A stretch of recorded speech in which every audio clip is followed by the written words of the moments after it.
Doing well. Started your injectable BHRT. Also started thyroid and BPC. That's awesome, Kim. I know that we were talking about your thyroid function and it being a little sluggish, and we tied it to a couple other things. And I knew that probably be a good addition for you. Are you doing the injectable BPC or the oral BPC?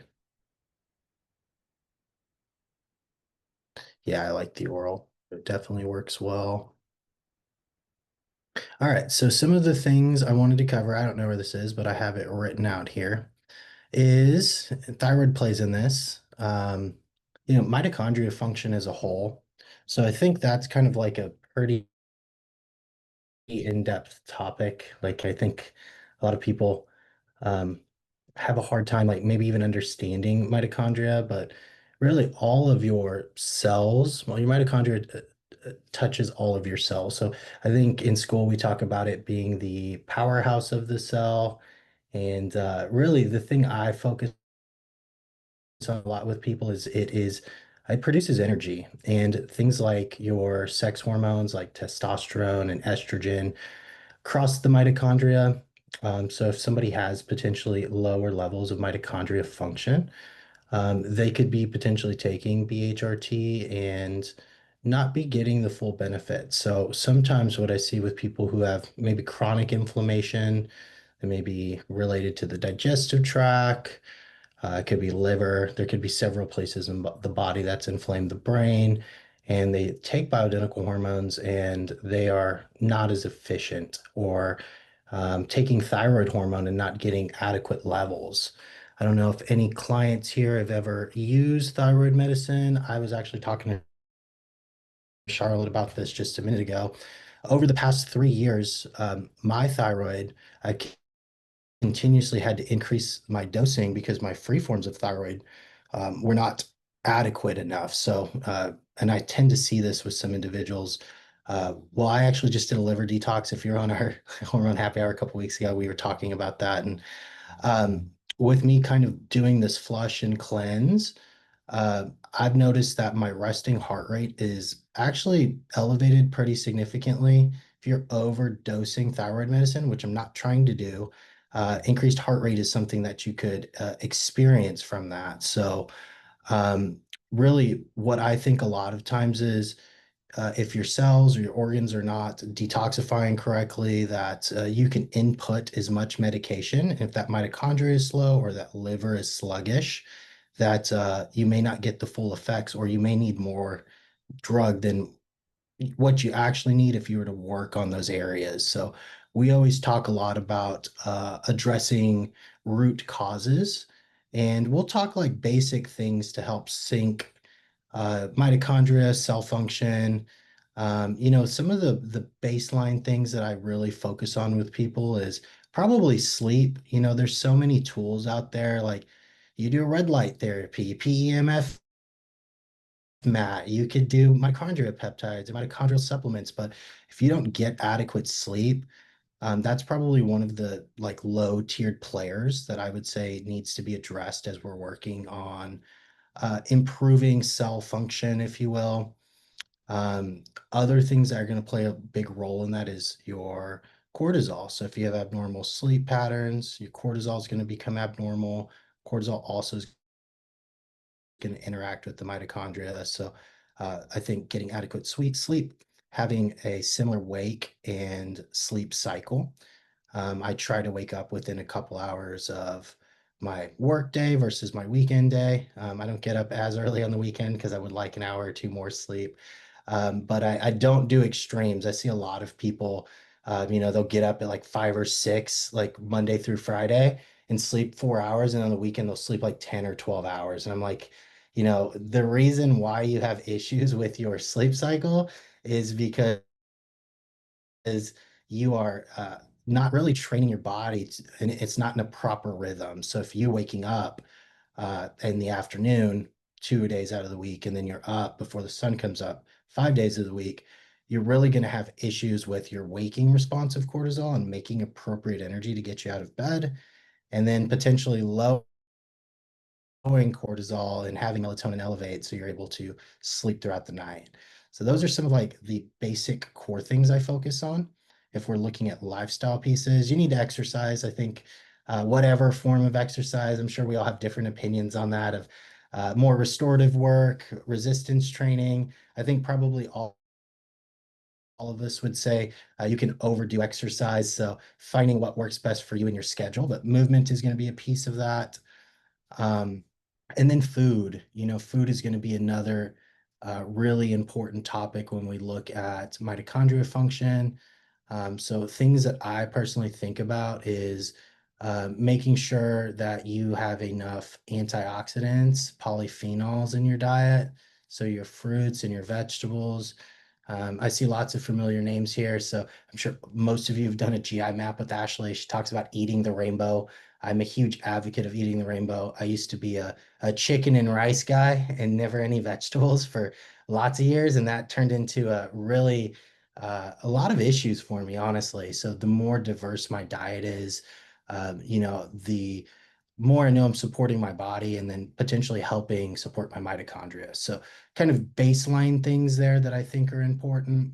We're going to expand upon that, going a little bit deeper. Toxins are also going to downregulate your mitochondria pretty significantly. So I think about clean water. It's probably one of the most important things. Heavy metals, pesticides, and environmental toxins will downregulate how well your cells are communicating with each other. So water would be a piece. Air quality. I actually met with a client yesterday who was in New Zealand, and uh, she was she lives next to a kiwi orchard where they spray this pesticide that's only sprayed in two countries in the world, and she had a ton of bromide in her blood sample, like crazy amounts of it. And, she had a lot of these symptoms of chronic fatigue. She went into menopause at 38. The thing is with those environmental toxins, it's going to start to downregulate things like thyroid function, ovarian function, adrenal function. All of those sex hormones are going to be dense in mitochondria. The gut is also dense in mitochondria as well. So when we think about those environmental toxins, we want to make sure that we're trying to limit those or work on eliminating those as much as we can. I see lots of familiar faces. So we talk a lot about estrogen metabolism. Well, those detox pathways are also going to influence how well you're detoxing your environmental toxins as well. So we really want to think about supporting that from a nutritional standpoint initially, and then we can get more in depth on supplements. But I think that that food piece is a piece where I see almost every client coming in this program is struggling with. I don't really know anybody well, there's a couple outliers who come into the program and have a pretty sophisticated like diet where they're getting all of these micronutrients. But I'd say, 95% of clients are going to need work on food. So I think food is a super important piece there. The air quality, water quality, um, and then Sophie brought up last week, things that we're putting in our house. Grew up with Glade candles in all the walls as a kid. Like my mom's house still smells like Glade candles. Like she has them everywhere. And like to me, it's nostalgic and it reminds me of home, but I know how bad those things are for you. So we want to think about what's in our air, what type of cooking ware are we using? Um, what types of foods we're consuming. All of those things are really going to impact your detoxification pathways. So I would think about working through those layers because the mitochondria is going to downregulate, and cells are not going to be able to clean themselves out correctly. And certain disease progressions can eventually come from something like that. So if we look at autoimmunity is a big one, that was on my nice deck that I had. If we look at the oh, hold on. Um, we look at the mitochondria and I just had it pop up. Give me one sec. I'm sorry. Squirrel. Let's see. No. Um, oh my goodness. I'm sorry. I lost my train of thought there. Um, we look at the mitochondria and cell function and autoimmunity. That's where I was going.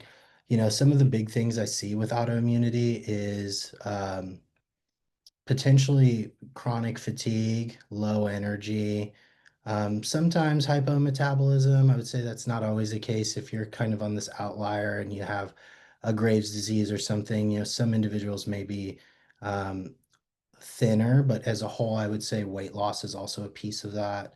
Things that bleed into that autoimmunity is going to be your cortisol function, and then downregulation of mitochondria. So I would say the autoimmune disease I see most here in this program, and coaches, you can correct me if I'm wrong, but undiagnosed Hashimoto's is probably the thing I see more times than not because no one's ever looking at anybody's antibodies.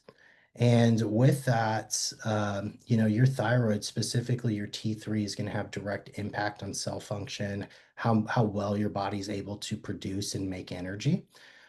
So the thyroid piece is going to be very important. And I would say for those who even don't have autoimmunity, the thing I see on a lot of labs due to adrenals, due to mitochondria function, environmental toxins, is low T3. So if you've done a lab review with me, I talk about the conversion of T4 into T3 and how the liver has a lot to do with that. Um, I tend to see people who may have normal TSHs. So your stimulating hormone is normal, your T4 is normal, but the conversion into T3 is low. Um, so I would say that why does that matter? It's going to impact your metabolism, your energy, your well-being. All of that's going to have direct impact on your cellular processes. Other things that I wanted to kind of talk about in regards to um, restoring cellular function. Some of the big things that I personally work on, those lifestyle pieces. I think the thing that a lot of people don't understand, like mitochondria is a phospholipid, so it's basically has a fatty bilayer around it. As that mitochondria becomes dysfunctional or damaged, it can start to misshapen or not have the appropriate ridges in it. So making sure you're getting one enough high quality fats in your diet, I think is an important piece.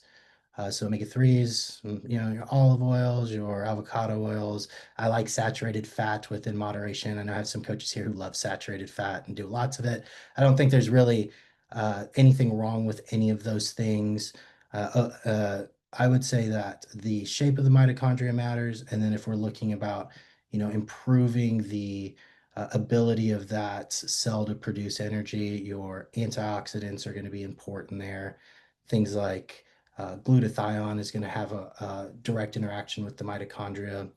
Natural ways we can support that, fruits, vegetables. We could get even further if we're looking at ways to support glutathione with N-acetylcysteine or I'm sorry, glycine. Um, we could look at potentially supplementing glutathione.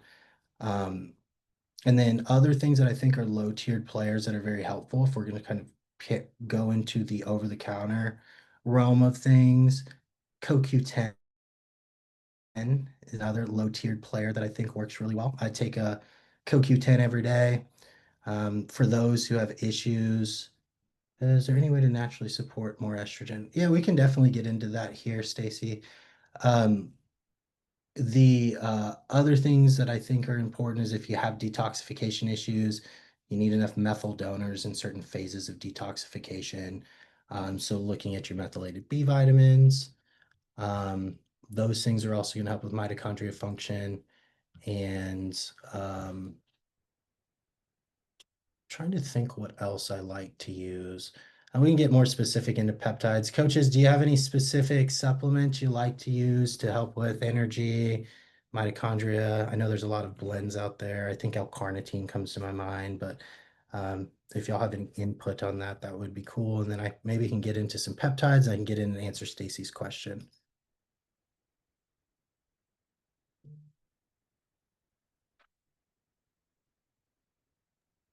For energy, I like the B vitamins, all the electrolytes, high salt, iodine, selenium.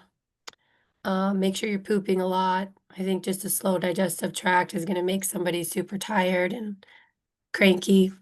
Um, and I guess it's not supplements, but yeah, the more you detoxify your organs, the more natural energy you're going to have.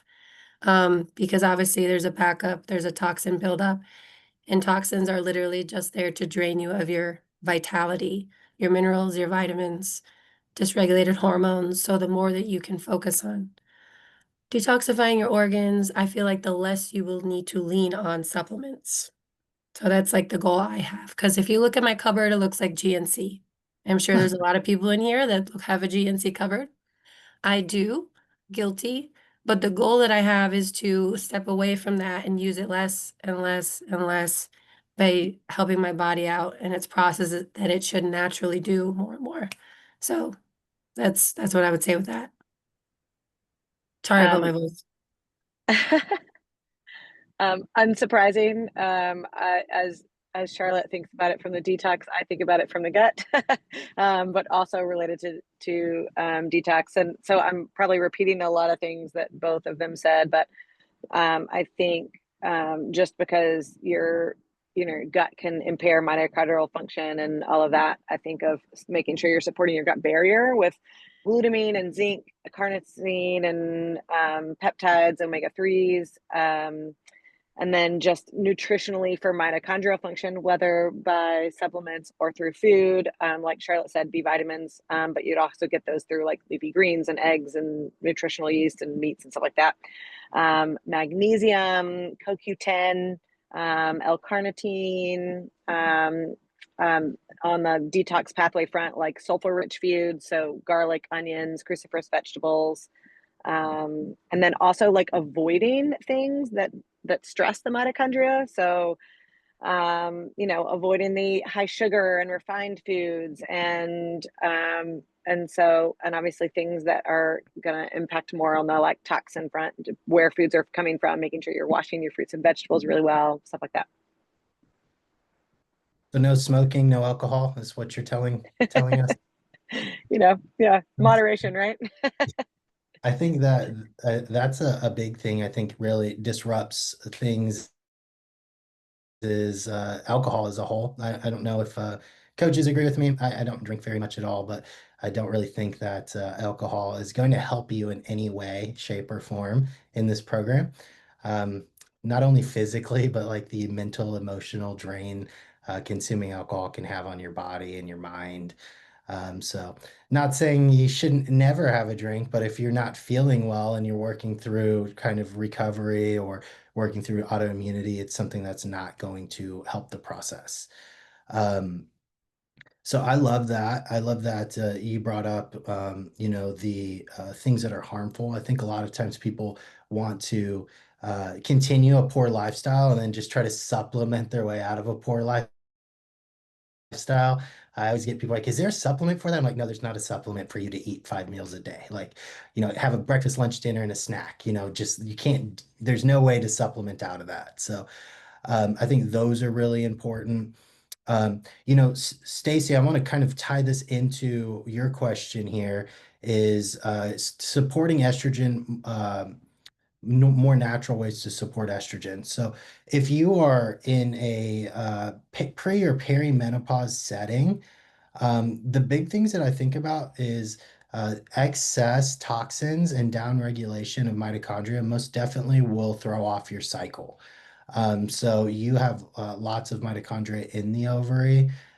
What I tend to see is the more ill an individual is, and it's inflammation, it's overweight, it's poor lifestyle, whatever's going on for this person, toxin overload. Cycles are more abnormal for a lot of those individuals, and perimenopause and postmenopause tends to hit certain individuals earlier. And I tend to see that with people who may have other health complications. So you may not have any of those things, but those are things that I would think about if someone's having issues with making enough estrogen. Your minerals are going to play a huge role with your body's ability to make sex hormones And your mitochondria is going to have a lot to do with your body being able to convert cholesterol into pregnenolone to make your sex hormones like estrogen. So, um, other things, if we're going to go back and look at ways to support estrogen naturally, getting that adequate sleep, eating enough protein, getting enough movement in, those things are quite helpful. To be honest with most people and coaches, you can tell me if you've seen something different. I don't see a lot of over-the-counter supplements really pushing things from like an estrogen ovarian standpoint.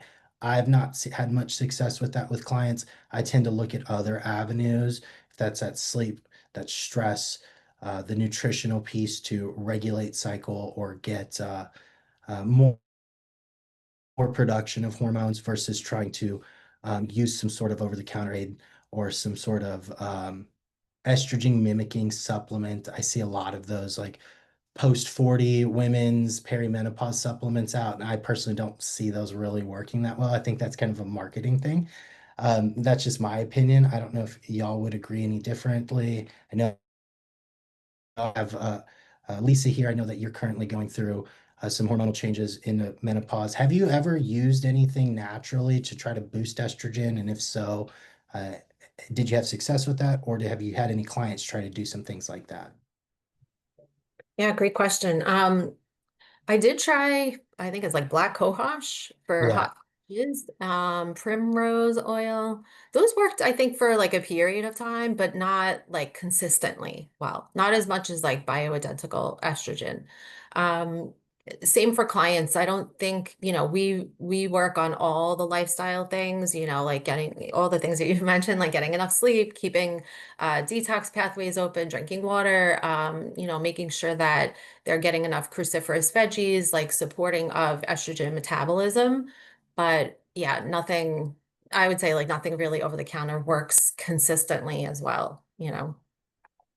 And I tend to see that with men too. I see a lot of men trying to use lots of supplements to try to boost their testosterone. And you may get some initial raise in that, but over time, your body doesn't seem to keep that same process happening.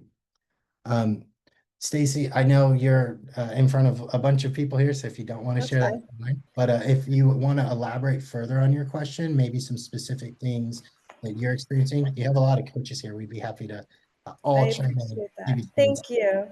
I am going to be 50 in February. Sorry, my dog. And I have been having horrible periods for the last 5 years. I always had horrible periods, but now they've seemed to be different. They're coming either every 2 weeks or then they're coming every 28 days. I experience, the hot flashes, waking up in the middle of the night, really hot. I have no problem sleeping. I work out. I eat relatively healthy. My issue is, especially when I was getting my period every 2 weeks, I always had really bad sugar cravings. I don't smoke. I don't drink alcohol. Um, I was vegetarian for the last 6 years. I was vegan at some period of time. Um, and my mother went through horrible menopause, perimenopause. Um, and now I'm having other symptoms, just uncomfortable in my body and weight gain. But I think the weight gain, I know everybody says you start to gain around your belly, and I always had a flat stomach. I also teach Pilates, and I have been for 14 years. But I think the weight gain is due to the sugar cravings. So I can go, you know, stop the sugar and I can do it and I'm fine and I'm not craving it. And then it's like a week before my period and the sugar cravings just start again. And I'm very red. I'm getting my period today. I'm supposed to get my period today. So today I'm like really feeling it. I'm really hot. I'm always hot. um, and I don't, I've been eating a lot of protein. You would think I was on a GLP the way I'm eating protein, like cottage cheese, everything you name it. That's all, hard boiled eggs all day long. Trying to really get a lot of the protein. And then, my muscles, I still have some definition, but not like I did. I'm just a bigger version of myself. And it's just really depressing, especially when you teach people Pilates and you're like, okay, I'm like 20 pounds heavier than I should be. And forgive me if you already said this, how long have you been experiencing this? I always had horrible periods my whole life and I didn't get my period till I was almost 15. But it's been like this probably give or take within the last 7 to 10 years. Okay. Um, And I go to the doctor and they tell me that everything looks normal, that maybe I just need to go to a psychiatrist, yes. like the usual, and I don't even, and the cost of hormone replacement, I don't even know if it's something I can do.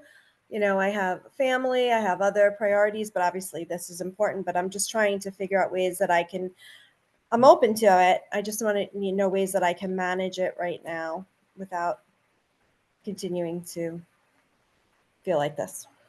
Yeah, thank you for sharing that information. I'm sure we all have a piece to chime in on that. Looks like Charlotte already dropped something here into the chat. Charlotte, you want to start if you're okay with that? I'm sure we all have a little segment that we can add value for you. She got a I period pain appreciate solution that. in here for you. Well, this is something that I've done because I've also struggled with really severe period pains probably since I was 18. So everything that you'll see in this doc is something that's really helped me. Obviously, I have my own experiment, so I always let women try this, and I've seen some pretty good results with it. It's basically a few different high calcium teas, liver detox support, and then para one mimosa pudica seed, which I think was like the biggest game changer for the amount of pain and intensity. All para one is basically a biofilm breaker for parasites. It's a part of a parasite cleansing um, supplement from Cellcore, but you can do all of the things, castor oil, the teas and the para one, and then see what you think.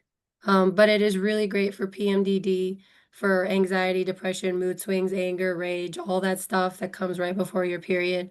I had all of that. And then obviously a low sugar diet. I did keto and that fixed a lot of things for me. I'm not saying keto is the answer for everyone, but it did really fix a lot of my issues um, before I even found this stuff. But then it kind of came back when I did more paleo and higher carb because I lost a lot of muscle on keto and I just was super skinny. So while it helped me in one thing, I lost a lot of performance and enjoyment out of life of just eating and feeling strong in the gym.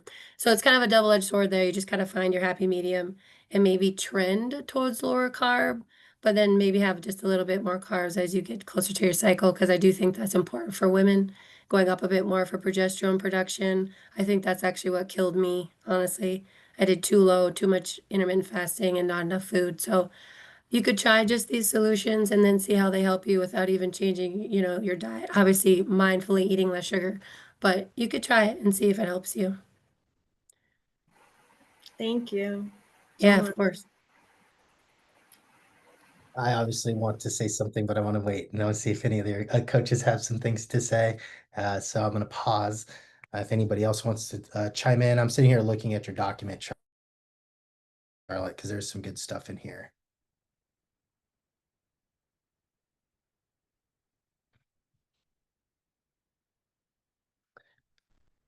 All right, Stacey. So some of the things I would think about and some of the things I see like genetically with individuals is, if your mother had heavy period pains and you're experiencing similar things. I see this a lot with detoxification issues, and that may seem like, what does that even mean? So you're basically how your body processes its estrogens. What I see more times than not is there's an issue with your liver. So basically, we'll talk easy ways to kind of improve that. If you can digest these, Ashley was and Lisa both were talking about getting enough sulforaphane in your diet. So what is that? Broccoli, Brussels, cauliflower. Not everybody can digest those things, but that's really going to help with your liver's preference of picking more favorable forms of estrogen. You make several forms at the liver. Some are more reactive and can cause a lot of those symptoms. The other piece is going to be your phase 2 detoxification. I'd say the thing that has a lot of impact and a lot of people supplement with it, and it has a lot of other benefits. A really high quality magnesium is going to impact your phase 2 detoxification. I'd say everybody on this call needs magnesium. None of us get enough of it. And the more stressed you are, the more exercise you do, the more you deplete your magnesium. And then my last question would be like, if you are eliminating, so we're all talking about using the restroom, phase 3 estrogen detoxification happens in the digestive tract and you being able to excrete those things. So easy, low tiered players that can help with that is getting adequate amounts of fiber. Um, some of the things that I really like about the supplements that Charlotte has listed here, it says Cellcore Tudka here.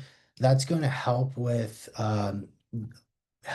bile production at the liver, which is going to help detoxify and help with just supporting the liver in that process. And then it looks like that bowel mover is a blend of different things, Charlotte, but I'm assuming that's just to help with like motility and transit of stool, basically, right? Those are usually the biggest pieces, I will say, Stacey. The other piece you may be experiencing is a change in your progesterone levels. And you're maybe at a disproportionate amount of estrogen. So what I tend to focus on, because a lot of people will just say, well, just take progesterone. And if you take that, it'll balance your estrogen. Well, if you can't eliminate your estrogens, then you can supplement as much progesterone as you want. You may still be at a disproportionate ratio. And all of you, including myself, I just make less estrogen. We all were making estrogen at one point in our life, or we're making estrogen. It has a lot of health benefits, but it is also pro-inflammatory if we're not able to get rid of it. It can drive up autoimmunity. It can clog up detoxification pathways. It can impact your thyroid. So if you're like, hey, I'm a bigger version of myself, I'm teaching Pilates, I'm exercising a lot, I would say before even thinking about bioidentical hormones, I probably just want to see what your hormones look like and see what areas you need to work on, and then look at that from more of a holistic lens. And then if you need hormones later, that's something you could always look at. But I think that the hormones are not going to have as much impact if you have any issues with those 3 phases of eliminating your hormones and your toxins. So do you have any questions on to add to that, or any other things you want to share with us? And we could go a little bit further with you.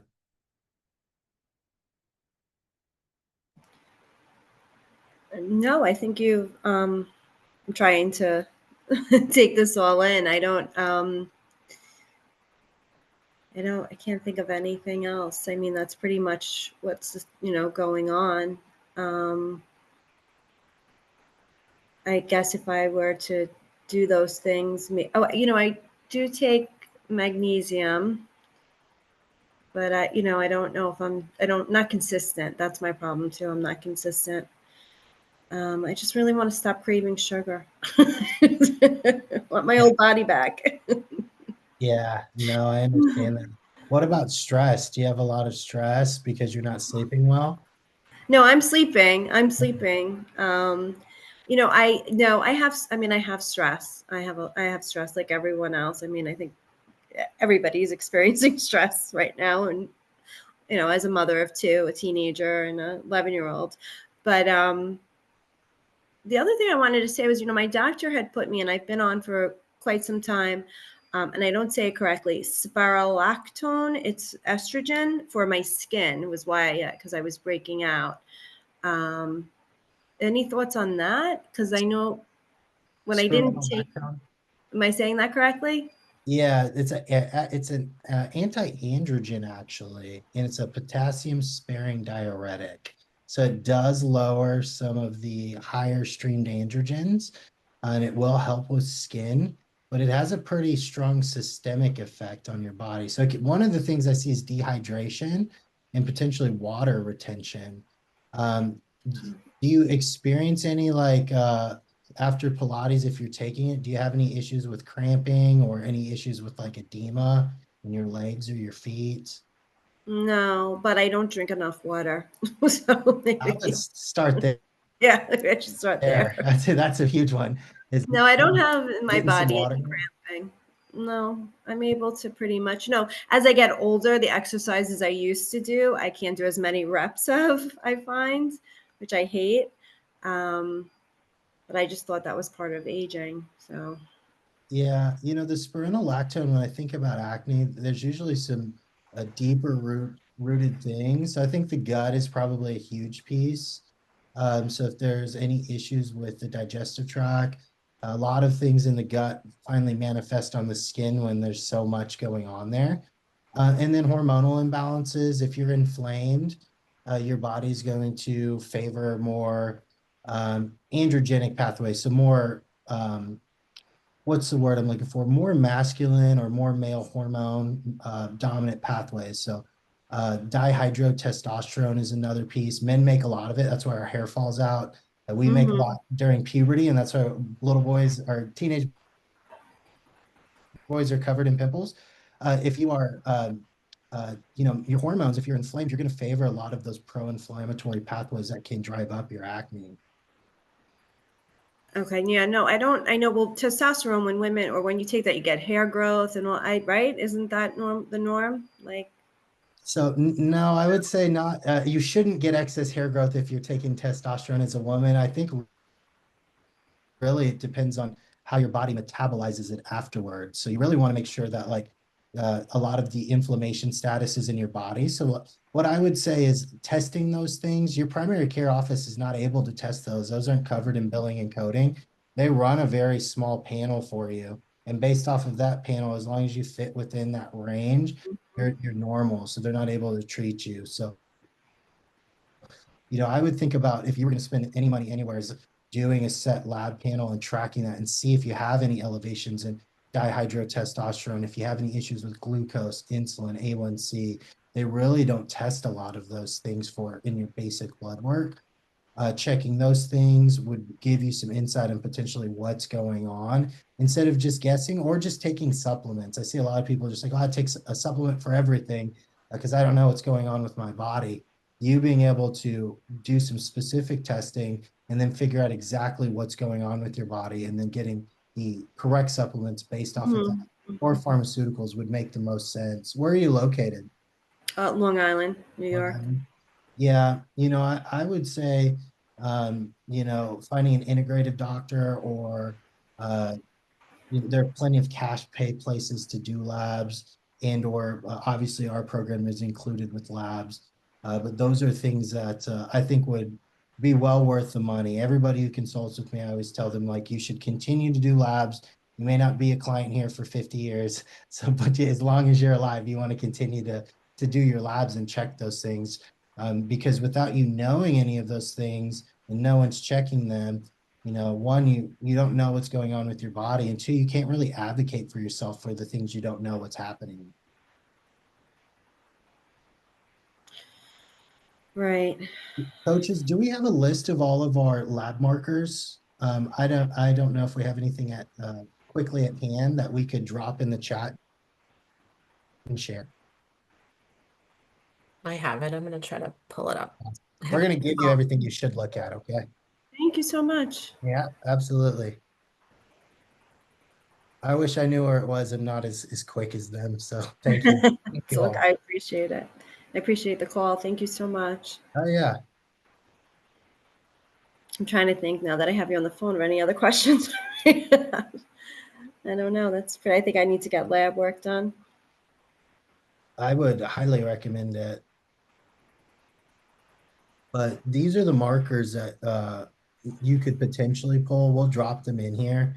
It's pretty elaborate. So when we're doing blood work, I always joke when I meet with people is that we take 8 vials of blood from you because there's a lot of symptoms that they overlap each other. So us being able to look at a really in-depth panel is going to make the guesswork a lot less. And we're going to be able to give you, direct ways to improve your health as quickly as possible. So we'll drop that over here in a minute. I have another question, if that's okay. Yeah. I'm not saying this correctly, but okay. At one point when I went to my gynecologist and I told her what was happening, she put me on progesterone.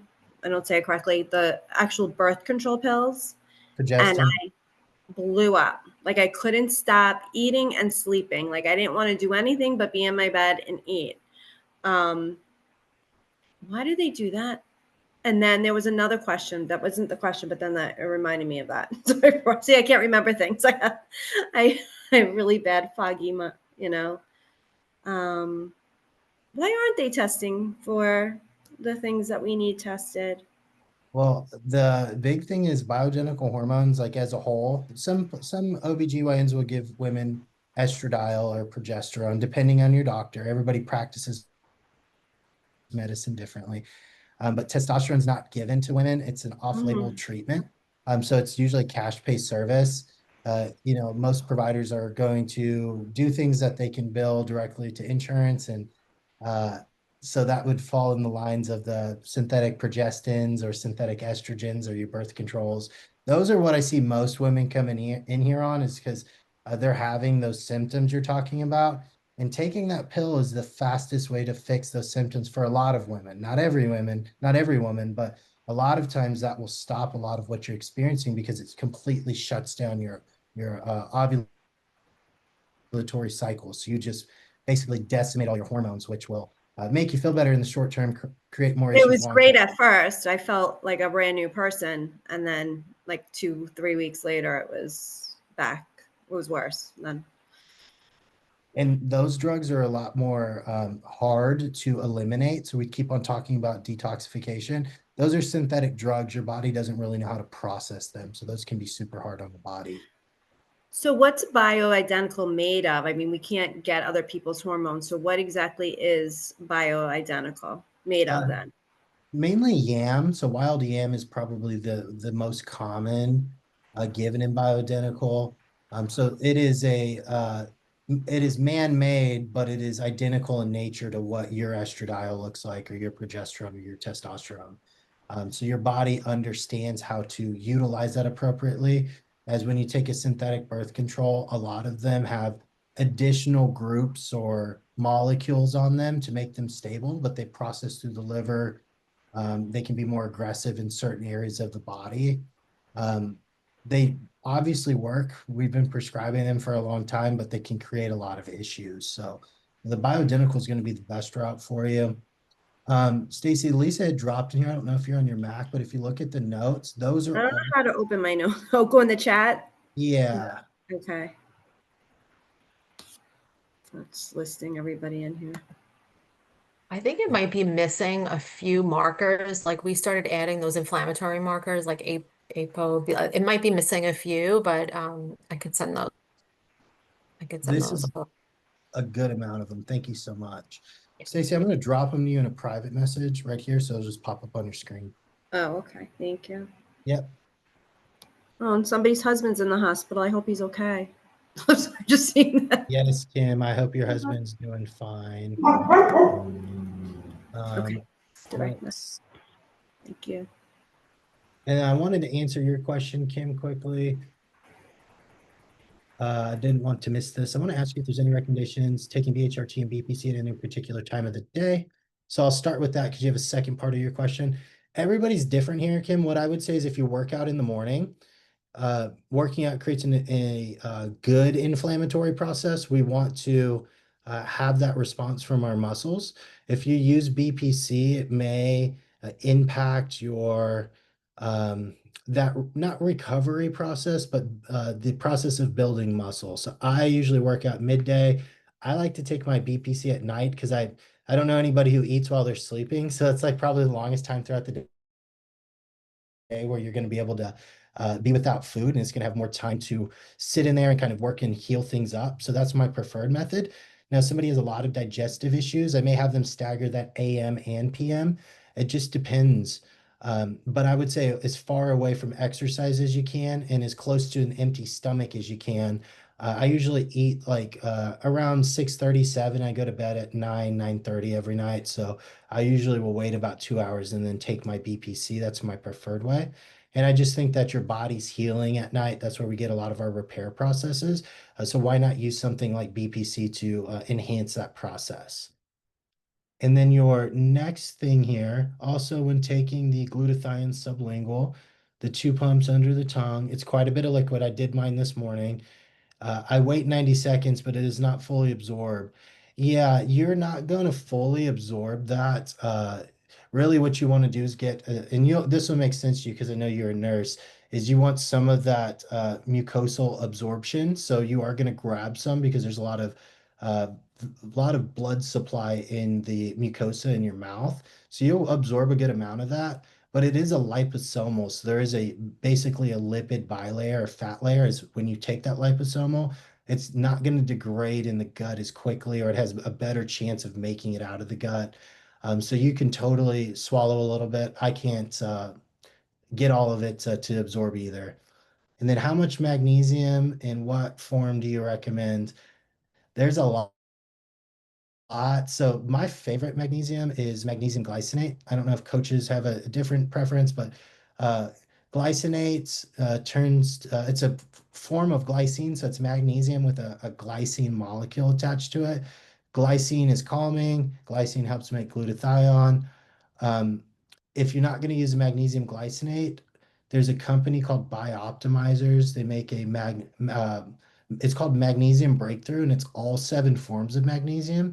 I used to take that one, but I take like between, I don't know, 300 and 600 milligrams of magnesium, and it gets really expensive. So I use just pure encapsulations magnesium glycinate. I would say it's based off of digestion. I'm sure coaches here have had a client try to take too much magnesium. It has very strong laxative effect for some people. So you can definitely take too much of it. But I would start low and slow, like maybe 100 milligrams, and then based off of digestion, titrate up to, I don't know, I would say maybe 400 milligrams. I'm a larger individual, so I can handle a lot of magnesium. It doesn't bother me, but I would say kind of also is going to depend on, how much do you weigh? If you're a pretty small person, you may need less magnesium. Um, Citrate is more motility, glycinate is easier. Yeah, citrate, I believe, is like what's in that liquid magnesium that you can drink that's a laxative. That one tends to seem to create more of that laxative effect. And then I think magnesium oxide or oxide is like the least bioavailable form of it. And yeah, Ashley is 200 to 400 milligrams is best. So yeah, I think there's so many different kinds. 3 and 8's helpful for focus, but you just need some. I'd say get one that absorbs well. Um, we have a couple minutes left here. Does anybody else have, or anybody at all have questions for us? I'd be happy to take one or two more before we wrap up today.